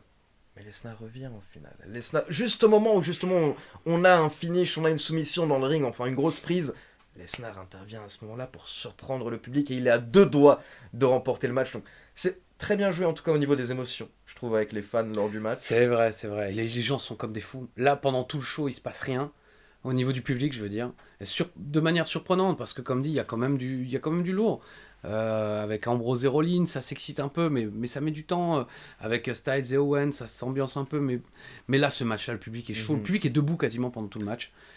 Moi, j'en garde un souvenir, vraiment, c'est un des matchs les plus cataclysmiques qu'on a eu la chance de commenter sur place. Bon, évidemment, on oublie l'Undertaker qui passe à travers notre table, par exemple, ou ce genre de choses. Mais là, c'est le genre de match brut qu'on aime. Tu vois, Big Show, Big Cass, j'ai envie de faire le bras d'honneur. Mais là, non. Là, ces 4-là qui se rentrent dans la gueule, ça, c'est du bon, quoi. Ah, le public s'est réveillé, le public est en train de scander This is awesome. Parce que vraiment, le match est d'une folie totale. Mais au final, comme je vous l'ai dit, Lesnar revient. Lesnar est beaucoup trop fort. À la fin, Roman Reigns est quand même chaud. Il enchaîne les Superman Punch. On se dit que c'est peut-être son soir face à Lesnar. Et au moment où il se lance pour un dernier spear, Lesnar le contre. F5. Et c'est terminé. Et voilà. C'est terminé, Brock Lesnar conserve son titre. Et donc, surtout, Brock Lesnar reste à la WWE. Oui, et il reste champion, et puis le braquage continue, quoi, en quelque sorte, quoi. Comment ça se passe dans l'arène comme ça quand Lesnar gagne? Parce que j'imagine que la réaction doit être assez... c'est froid. Non, je crois pas, non, parce que les gens sont quand même comme des fous, parce que le match a été dingue. C'est la force aussi, c'est la bonne construction d'un show de catch. C'est que même si t'as un ventre mou du show qui quasiment dure du match des Usos jusqu'au main event, malgré, encore une fois, des matchs très sympas. Moi, j'ai beaucoup aimé le match par équipe, comme je l'ai dit, avec Ambrose et Rollins. Mais tu quittes la salle comme un dingue, quoi. Tu vois, t'es fou parce que tu te dis t'es pas passé loin d'un changement de titre, le match a été explosif, tu t'attendais pas à ça parce que les gens savaient que ça allait être un petit peu la guerre, mais ils s'attendaient pas à un bazar pareil.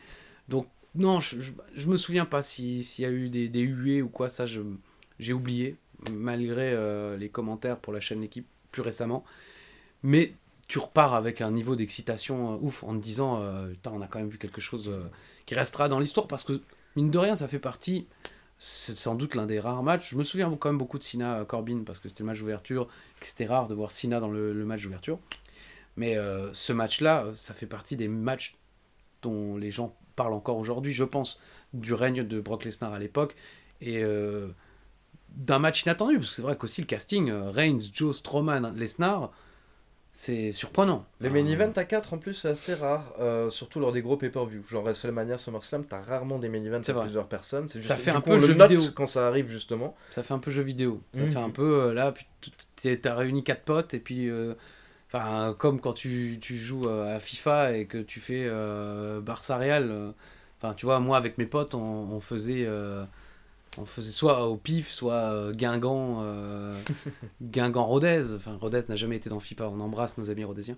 Mais voilà, mais il y a des gens qui veulent jouer qu'avec les grandes équipes, tu vois. On va prendre Chelsea Real, on va prendre Marseille, Barcelone. Non, c'est pour nos amis parisiens que j'embrasse chaleureusement.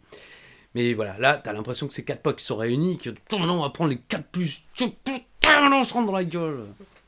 Pardon. Oui, à ce moment-là, la division, en tout cas, heavyweight de Raw est bien servie avec Lesnar, Strowman, Reigns, Joe, c'est des beaux bébés, quoi. Et c'est là que tu vois aussi avec SmackDown. Parce que SmackDown, c'est Mal, Nakamura, et ils en ont fait tout un plat avec les commentateurs étrangers et tout.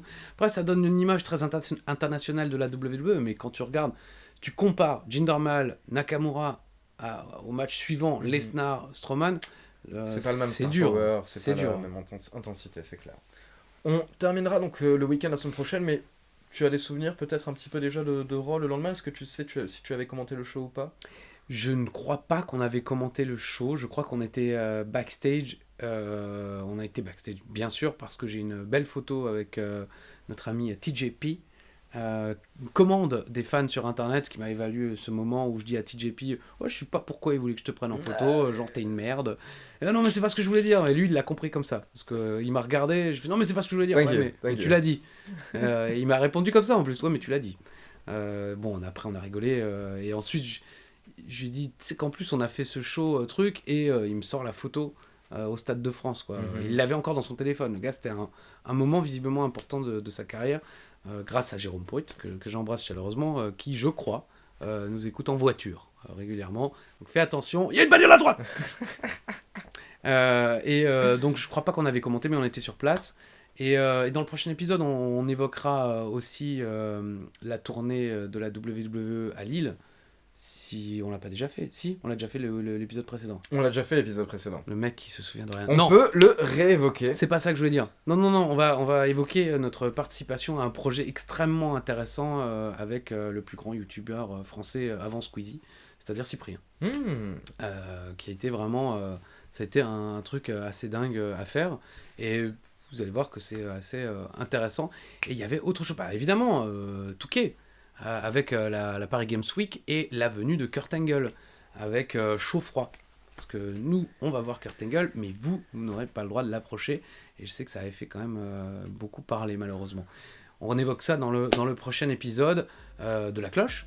Évidemment, j'espère que vous avez passé un bon moment. Ouais, comme d'habitude, n'hésitez pas à liker, appuyer sur la petite cloche pour être informé des prochaines sorties. C'est simple, c'est tous les lundis, le coffre à catch avec Wrestling Clinic et Ishtu. Et puis bien sûr, tous les vendredis avec Ali de Catch Club et bien sûr les célébrissimes Pop. Ouais, tous les vendredis. Et nous, le week-end, c'est la fiesta. Ah, ça y est, elles reprennent du... Comment il s'appelle Patrick Sébastien. Petit jour, on ira faire. C'est sur cette interprétation qu'on va se quitter, les amis. Très bonne semaine. Prenez soin de vous. Bisous, mon cher Ali. Il dit rien. Eh ben, tant pis. À la semaine prochaine. Si Dieu le veut. Bisous.